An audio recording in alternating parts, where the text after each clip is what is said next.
Good morning friends and welcome back once again to NPTEL online certification course on Indian poetry in English. As you all remember, in the previous lectures we have been talking about postmodern Indian English poets, and in the previous lectures we talked about two major poets, namely Eunice D'Souza and Lakshmi Kannan. Actually, credit goes to Eunice D'Souza, who actually brought some major voices who were not paid too much attention, fine, some major voices, especially those of women's voices, in her anthology entitled 9 Indian Women Poets.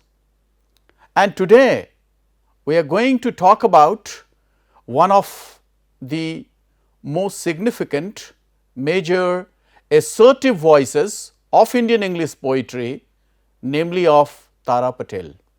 Friends, the worth of a poet usually we understand when a poet writes so many volumes and a poet has got so many collections to his or her credit. But you will be surprised to know that today we are going to talk about a poet who had got only one volume or only one collection to her credit, yet the sort of spark, the sort of power, the sort of theme that she took upon actually made her a very revolutionary force to reckon with. So, before we go to talk about Tara Patel's works and her poetic oeuvre, let us also talk about the background, the scenario which actually prevailed during the time when Tara Patel started writing.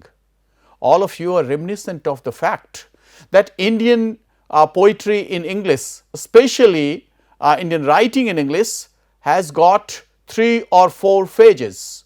The very first phases, as we have been talking about, was the phase of colonialism, when our poets were actually imitating their masters. I mean the English or the British poets. Some of them were imitating the British romantic poets, some of them were also imitating metaphysicals or whatsoever, and then came the new wave, that is of nationalism, from 1900 to 1950, and after independence we have seen the rise of modernism, and this modernism also affected Indian English poets. Now we are in the phase of postmodernism, and in postmodernist phase, which actually is influenced by many of the voices from different countries, from USA, from England, and from some other neighboring countries as well. So, the period from 1980 to present can be considered to be the postmodernist phase of Indian writing in English. So, this fourth phase was not only having poets who were males, but women's voices also made themselves heard in this phase. As I told you earlier that we have already discussed poets like Eunice D'Souza and Lakshmi Kannan, but then there are some other voices also who might have not contributed that much. Their voices were so forceful, and in this regard we can talk about the voice of Tara Patel. Needless to mention that in the lectures that follow later, we will also be talking about Meena Kandasamy and then Temsula Au, Mamang Dai and many more. So, Tara Patel is one such strong voice of women's poetry which actually belongs to the period of this postmodernist phase of Indian poetry writing, especially in English. Now, since I have said that Tara Patel became famous only because of her one volume or only because of her one work that was entitled Single Woman, fine. Now, in this collection you will find poetry which actually deliberates upon and discusses the themes which are confined only to women's issues.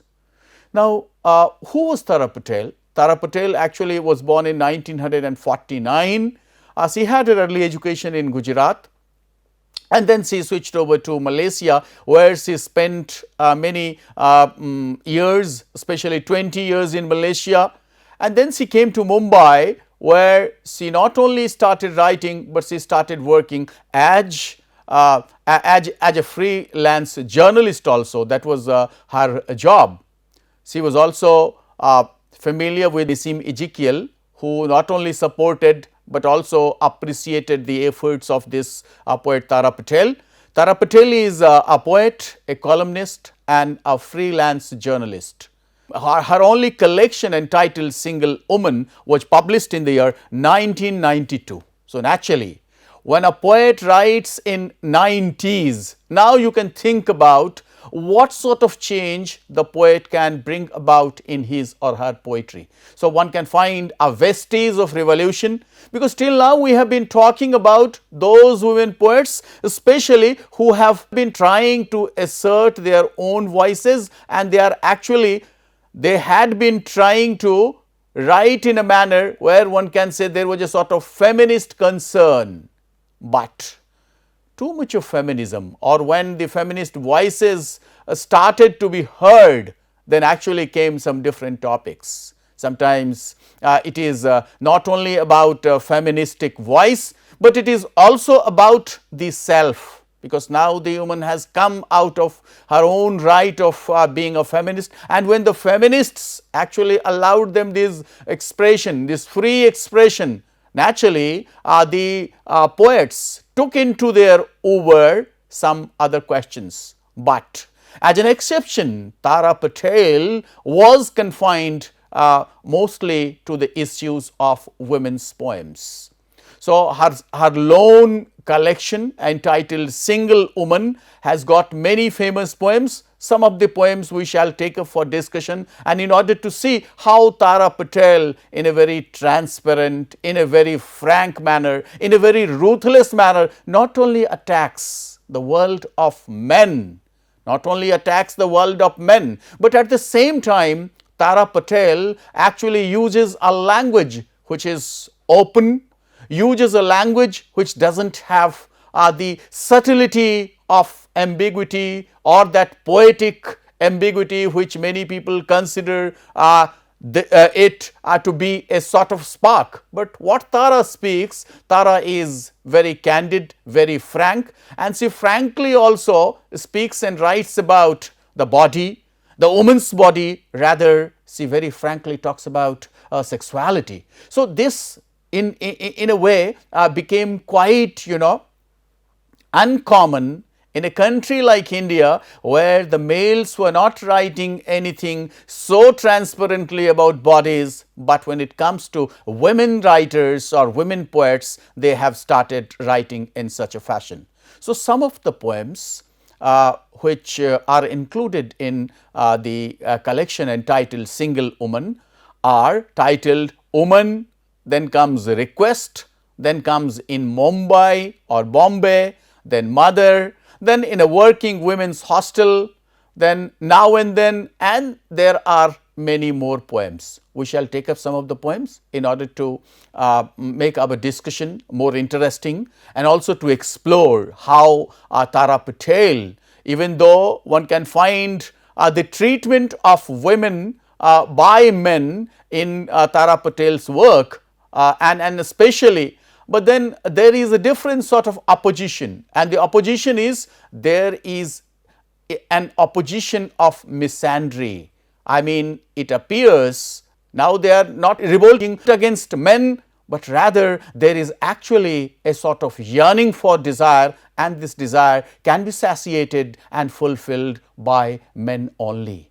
Because in one poem after another, we can hear the voices of loneliness, the voices of alienation, the voices of dejection, the voices of despair, the voices of debasement, the voices of the neglect of the body, the voices of marriage, the voices of unfulfillment in a romantic marriage. And at times there is also the illusion of love, which is actually transferred with in many of the writings of Tara Patel. Now, as I have been saying that Tara Patel's themes actually were confined to women's issues, and since she had only one collection to her credit, then whatever poem we can take up for the discussion will find that there is a sort of agonizing experience of women in the poems of Tara Patel. And this agonizing experience is actually born of the unfulfilled desire, and sometimes of being abandoned, sometimes of despair, sometimes there one can find a sort of existential crisis at times. Now, it is no more confined only to getting their equal rights, which was actually one of the main aims of the feminism movement, but now there is actually a cry for love, for relationship. So, majority of these women poets, they have actually been talking about relationships of men and women. There are at times challenges to the traditional norms, but then one cannot deny the fact that since there is a frank assertion of sex and sexual desires, so there are sexual frustrations also depicted in the poetic oeuvre of Tara Patel. There are questions of unemployment, but then this unemployment has also been treated in a very different manner, because this unemployment, especially while dealing with the unemployment in major cities, where the poet says that the unemployed can sleep at any time of the day. The unemployed people, and then while talking about that poem, we shall come to that poem if time permits us. So, there she talks about how the desire increases and how the unemployed people often, when they get even a 10 rupee or a 20 rupee note or some money, I think they start thinking about so many things. So, there is a conflict within selves. Then we can also find a clash between expectation and reality. The world you expect of to be a sort of dreamy place, but at times it becomes a very dreary desert. And then the theme of corporeality of the body is also working in majority of the poems. So, since he has got only one collection, it is actually time that we took up some of the poems, and let us start with the very important one, which actually is entitled Woman. I shall read some of the lines, and it would not be possible to describe and discuss all the lines, but whenever there is a major line where we find Tara Patel's voice, fine, we can find, because the persona in Tara Patel, it actually cries for a sort of voice, and the voice for a sort of fulfillment. And then in such a way, she actually talks about how the tradition always comes in and between, but such a tradition has actually to be revolted against, and that is why some of the poems of Tara Patel actually bring a sort of rebellion. But then this rebellion she considers to be good, she considers to be better. And let us have a look at these lines of this famous poem entitled Woman, where she says, "A woman's life is a reaction to the crack of a whip, to the crack of a whip, treatment of women at the hands of men. She learns to dodge it as it whistles around her, but sometimes it lands on the thick, distorted welt of her memory." No, they have actually been used to a sort of subjugation, but this subjugation actually becomes a part of her memory, the part of the memory of the persona, and it keeps the persona haunting time and again. And what this wealth of memory does, reminding her of lessons learnt in the past. So, here the poet actually takes us back to the past, where traditions were most revered, and the women were supposed simply to be a sort of commodity. They were simply subjected to a sort of persecution, but now the time has come that the women can get out of it. Now the woman can have a control of her own rights and duties, a freedom of her own choice. Then in rebellion she turned her face to the whip. Then in rebellion she turned her face to the whip, till pain became a river in flood, wreaking vengeance. Now, an attitude of revenge. Fine. It was only in the past that they could be subjected to any sort of persecution, but now she has actually been able to turn her face to the whip, meaning thereby she can confront now. She can confront the years of our tradition and she can rebut it now. She ran away to live as an escaped convict or a refugee or a yogi in wilderness of civilization. So, what the woman can do or what the woman are supposed to do, she can run away from all these things. She can turn the tables upon the man-made world, and she can go to live as a sort of escaped, as an escaped convict, fine, the simile being used here, or a yogi in wilderness of civilization beneath the thick, distorted self of her memory. So, in her own memory she finds how women have been subjected to all sorts of persecutions, sufferings, anguish, pain and what not. But then now she can look back and she can find her distorted self of memory. She dreams, she keeps on thinking. It comes to her in a dream. She dreams anyone could have touched baby smooth skin with kisses. And we find a sort of self-esteem, a sort of self-sympathy, a sort of aggression that she wants to wage against the man-made world, but at the same time she says she dreams anyone could have touched baby smooth skin with kisses. She is actually deprived of love. But then in her wealth of memory she goes back and she actually yearns for a sort of love. So, it appears that a woman who has been subjected to all sorts of trials and tribulations now, then when she stands face to face with their aggressors, she has only got a dream, and in her dream she thinks, if somebody could be so compassionate, if somebody could shower the same lady with the kisses of a baby smooth skin on her. But then this continues, the sort of love that the woman is yearning for, this continues in one poem after another. Actually, Tara Patel's poems are revolutionary in the sense that not only does she talk about a woman who has been subjected to all sorts of suffering, but then in her heart of hearts, because now there is a sort of loneliness, and the poet may also think of herself sandwiched between either a sort of lonely person or a loner. It is only for the time to decide.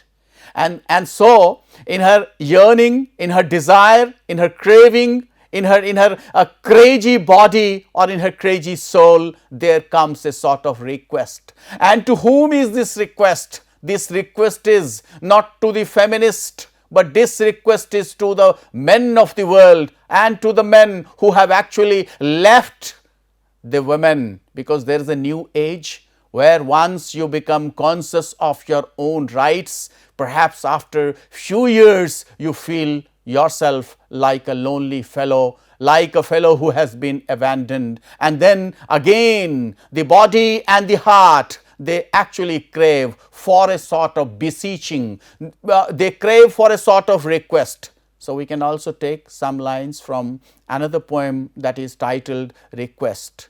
Sometimes, now in the earlier poem we talked about how the woman goes back to her wealth of memory.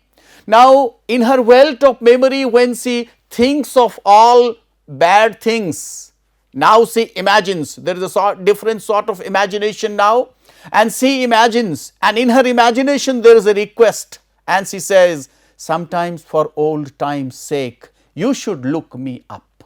Now here is actually the desire of a woman who feels herself neglected, who feels herself deprived, who feels herself dejected, who feels herself as a castaway thing, and she actually vouches and vies for a sort of love. And love of whom? Love of a man who could satisfy her feelings, love of a man who could satisfy her carnal desires, who could satisfy her wills. What are those wills? You should look me up, have lunch with me, I will pay the bill. I will pay the bill. How little I know you, though I loved you for so long and still do for old time's sake. There is actually a dig on the man's world, but at the same time a woman who feels that she cannot live alone. She always vies for a sort of companionship, for a sort of friend, for somebody to give a sort of companionship, and that is why she says, you should look me up, have lunch with me. And you see the irony, and she says, earlier the practice was that you wanted to oblige me, but now I want to oblige you, but only for myself. I will pay the bill. How little I know you, even though I loved you for so long and still do for old time's sake. Can you? Because I have been left. Can you, even for the sake of the old times, can you come? Can you have a lunch with me, even at my own cost? You cannot forget me so completely. Remember me a little and meet me sometimes. Once in a while for a good luck, do not negate the past, indulge me in. The past, the memory which has always been very painful, and perhaps we cannot forget this, neither you nor I. But still, even when you forget, can you really forget me completely? But even for the sake of that love, why don't you come for a good luck? Why do you want to negate the past? Because we always say, it is all over, no? It is all over. You have to forget things. And the poem furthers, not because I want to embarrass you. By unfolding the past, I do not want to embarrass you. It is not your lack of love which distresses me anymore. I am no longer obsessed with a blind emotion. My emotions are no more blind, which promises everything and nothing. You have to be young forever to be in love like that. Actually, once this feminist phase is over, or the women have been able to get back their due, now, but then the aging process with times, as one ages, as one has to live a life of abandonment, still one wants to revive one's old times by saying, young forever to be in love like that. The love that we had, that might have been sort of treacherous, but still I want to retreat, I want to get that love back. I will not bore you with detail of how I lived for months after your exit. It actually talks about the disappointment and the dejection in love. And still the persona here says, I won't embarrass you. I won't be talking about, because you might be frustrated when I start unfolding the memory lane and I talk about alleging you, how you exit, how you left me and had an exit. But because I am pining for an old pleasure, pining for, yearning for, craving for, thinking of, have lunch with me one of these days. I miss you most when I am eating alone.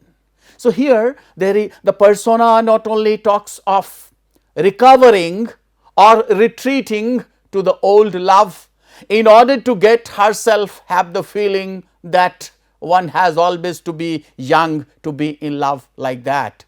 And then the last stanza where she says, a man should look up a woman sometimes for old time's sake, for regions other than those which are obsolete, regions other than those which are obsolete, have lunch with me, I will pay the bill. So I am ready to pay the bill. And she says, pay the bill, it can have different connotations. But then the poet, the persona here wants simply to revive in the memory, in order to have a sort of recovery of the sort of loneliness and the abandonment that she is facing. And that is why she says a man should look up a woman sometimes simply for old time's sake. Time passes on, time fleets fast, we become aged, we become old, but then we can still revive, we can still have a sort of assertion, still we can have a sort of satisfaction of our old time love. So every man should try to look up a woman sometimes for old time's sake. Now, having seen and read this poem, you might have noted certain concerns or certain characteristic features of Tara Patel's poetry. Tara Patel's poetry, when she talks about tradition, which actually binds a person, tradition creates a sort of binding, but then we are advancing in terms of age, advancing with the situation that are around us. The world is changing, and in the changed world, we should not say a goodbye to our old love. The setting is Indian, but time and again you can find that there is a voice, there is a sort of outcry, and this voice sometimes makes us feel that it is persona's personal voice. As regards language, you can feel that the language flows very spontaneously. It doesn't have the use of vocabulary which is very difficult for people to understand. Rather, the vocabulary is very simple. Of course, as we take up some other poems, you will also find that how these single women, they have to face different situations in their life, and especially in the metros where they have to face different realities, the realities of growing up, the realities of a working woman, the realities of aging, the reality of when you are sandwiched between social compulsions and your personal desire, where the desire always is relegated to the back seat. And then there is a stark reality of women's life where their freedom which they are vying for, and how this new freedom actually not only fills their own life with a sort of blessing, but there is actually a sort of disgust. There is also a sort of disillusionment. There is a note of alienation and loneliness, where people, especially in metros, they look for, where there is a lack of communication, you will find, the same lack of communication which T.S. Eliot has written or mentioned in one of his major collections entitled The Wasteland, where the lady also feels herself to be very lonely, and she simply wants to talk to her own person, her own man, who simply says, yes, I remember we are in a rat alley where the dead men lost their bones. So there are talks of locked Indian womanhood where there is a tradition, and then there is also a critique of the dominance of man. Here we can take up one line which actually denotes the anguish of a lonely lady, a lady who has been left, a lady who is vying for companionship, and a lady who finds her freedom bolted. Gift me a smile I can float on. I have nothing in my life to claim, I have nothing in my life to clutch on. At least a smile can make my life easier. Warm myself in. If you give me a smile, I can not only float on, I can rather move on, I can save myself. A look, a touch, word, smile are all on par. I think a smile is just like a touch. It is just like a look. I mean, here the lady talks about a sort of indifference with growing age, how the solitary woman suddenly becomes an object of indifference, an object which does not attract any attention. So there is a sort of cry, there is a sort of self-denial. Now what the lady should do, and the lady now talks about how of now and then. I mean, there is, with the title of the poem only, we can find that there is a sort of comparison of the two pictures, but unless and until we go through the lines, we cannot understand the nitty-gritty and the beauty and the benignity, where the lady, as I said, a lady who actually being in a house, having all sorts of manifestations, having all sorts of facilities, feels a sort of loneliness, a sort of disintegrity, a sort of disintegrated self that the lady becomes, and the lady says, you want to talk to someone. It is actually, time and again you will find you. And who is this you? This you is none other than the persona of this poem. You want to talk to someone, you want to talk to someone seriously, quietly, without the distraction of getting angry, of crying or touching. You don't want to beg. Now the time has come. Then when the persona feels herself or himself alone, and in this period of loneliness, she simply wants to talk to someone, and talk to someone very seriously, very quietly. She is not at all bothered about what the people will say now. So see the new voice, the new woman's voice. She is not at all bothered about what the world will say. You want to talk to someone, not confidentially, not in private. The whole world must listen in. You want to talk to someone because silence is a kind of suicide. My dear friends, the contemporary world has become such where people living in the same tower, in the same apartment, they are all divided, individual selves, separated. There are many new things that are developing, and the poetess has very beautifully mentioned here, and she says, now the time has come, then when I am thinking of talking to someone seriously, and I am not at all worried about what the people will say, because now this silence is a killer. This silence will kill me. This silence is just like a suicide.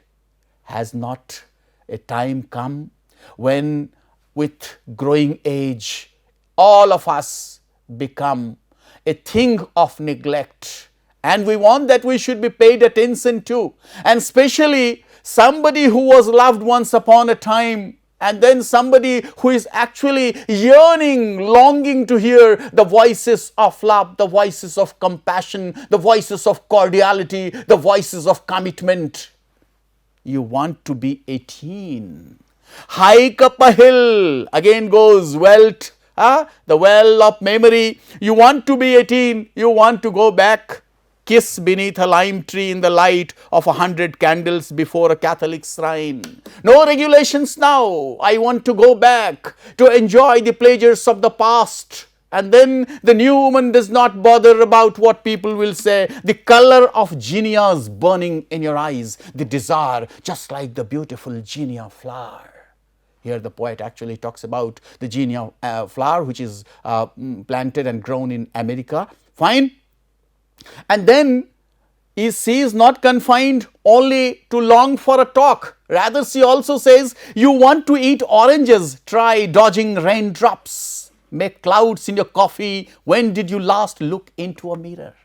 Age has come upon you. And when did you last look up into a mirror and smile like a geranium petal? When did you last dream? When did you last get wet? When did you last become emotional? When did you last become romantic? So the old days actually are haunting at the back of the mind of the lady. You want to talk and talk to someone other than yourself. Now you do not want to talk to yourself because this silence cuts you to the quick. You want to have a sort of companion. Fine. This isolation in a metro city, no, it is actually killing people. Every now and then, people appear to be quite alone. In the end, you don't want to talk to anyone. You want to keep quiet. You want someone to talk to you. You have talked to yourself too much. So there is a sort of introspection now.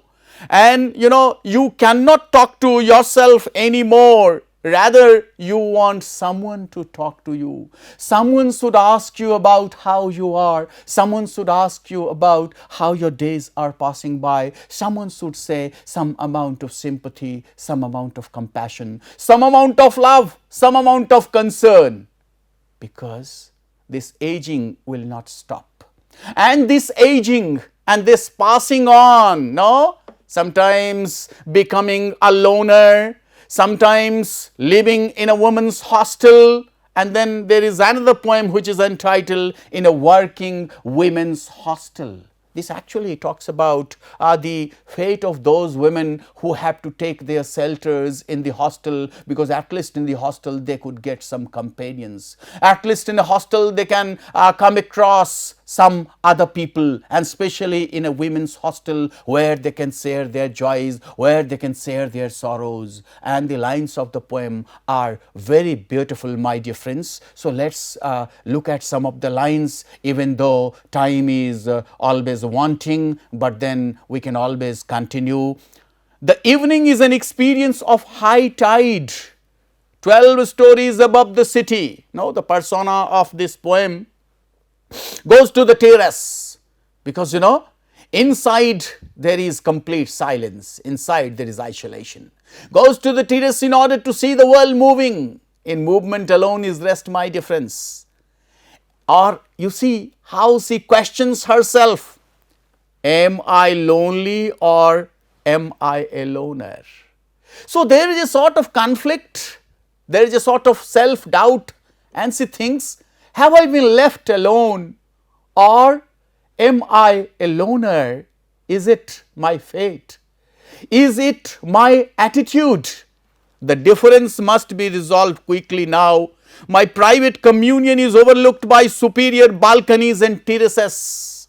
And then as the lines move further, she says, a patchwork of lights coming on complete, gaudily with the stars, the rising full moon tells a familiar story. So there's an analogy between the full moon and the lady here. So thinks about how the moon also is alone. A bridge purrs, inspires fear, a trip over. Now see the beautiful use. So whenever we talk about the word purr, we are suddenly reminded of cat.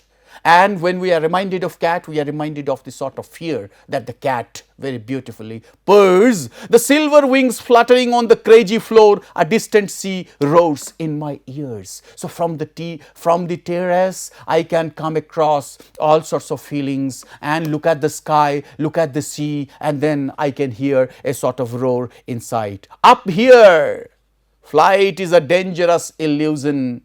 Crying is a terminal argument. I return to my room. So having found nothing, having simply found some analogies, fine, of loneliness, I come back to my room. And in the second part, the persona says, waking up at night is a symptom of aging. What actually makes us all revere Tara Patel is the way her line flows, without any inhibitions, without any botheration, but there is a natural flow.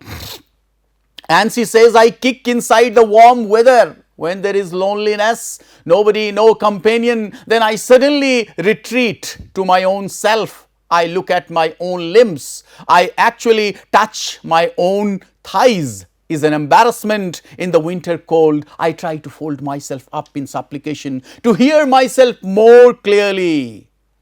It is actually very confessional, no?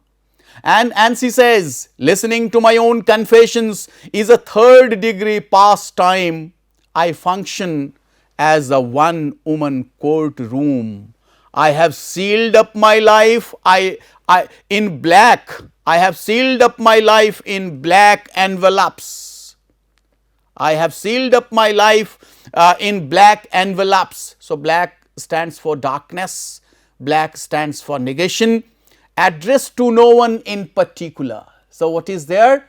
I find myself that I have no companion with me, no one to come and join me as a companion, and I find I have sealed up my life in black envelopes, addressed to no one in particular. Addressed to no one in particular, but then confidential. It is the rough wool of a man you want tonight and every night. So the bodily, the carnal desires. And then towards the end she says, a woman can feed herself. Love begins with a man. To live alone is of course a very difficult task, and you need human companion.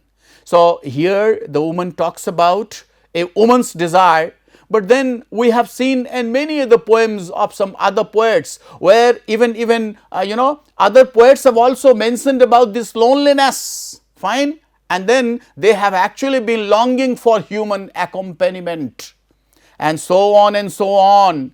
The color of bones is in my hair now, and I have come to a standstill. It appears as if everything has come to a standstill. The passing days have a posthumous touch to them. The passing days, it appears as if it is a posthumous touch to them. Now I do not feel any touch. Now I do not have any regret, because now I am still. Yet I think of my own confession. Am I lonely or am I a loner? So, this conflict between the self, between the body and the soul continues in one poem after another.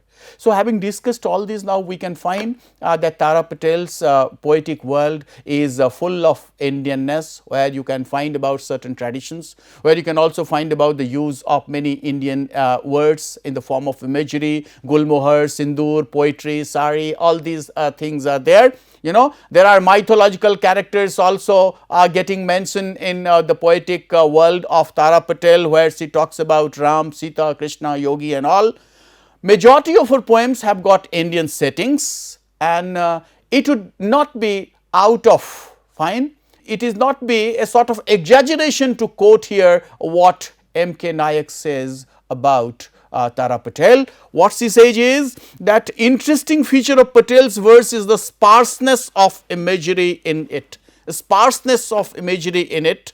It is a poetry of transparent directness. One can find that the language is very direct. It is perhaps here that the influence of Ezekiel is to be seen. You must remember that Ezekiel was a great support, and Ezekiel had also influenced Tara Patel too much. So, it is unfortunate, what he says is, it is unfortunate that Patel ceased to publish after her first collection. She did not have any other collection after her first work, but then the amount of knowledge, the amount of pain, suffering, the amount of anguish which we have found in Tara Patel's poetry is full of despair and existential crisis. Where in one poem after another you can find a note of despair, as if in some other poem where we find a sort of alienation in Now and Then, where she talks about you want to talk to someone because silence is a kind of suicide. Such powerful lines that we come across, fine. So, and then in a way she challenges the male hegemony, but then as Bruce King has rightly said that there is actually a treatment of women by men, but then the opposition is not a sort of misandry. I mean, in earlier poets we have found that they have talked about man's indifference, but here we find the persona of Tara Patel actually yearns for human company, for men's company, and that is why she says, you are cursed by your parents, you cannot love voluntarily. So, again there is a dig on the tradition, and she says that all sorts of relationships have been hampered because you cannot love voluntarily, you cannot love somebody because you want to love or because you have a choice. Now, there are quite many things in Tara Patel's world, but then we can find that Tara Patel is free from the mention of sexual taboos and all. She actually at times appears to be very unconventional, but what she speaks comes out from the depth of her heart. We can take one very important poem entitled Calangute Beach. We can take some of the lines before we come to end this talk. When in this poem, the poem is entitled Calangute Beach, where she talks about how she denied the advances to an American for whom she had her longing, but then she could not because the persona in this poem is actually an Indian, and she says, His invitation to go swimming naked was turned down. A long brown look accentuated the loneliness of my inhibitions. And then what is of utmost importance is when the poet says, both of us knew there was no time for persuasion. I should have gone to share the sun's wine.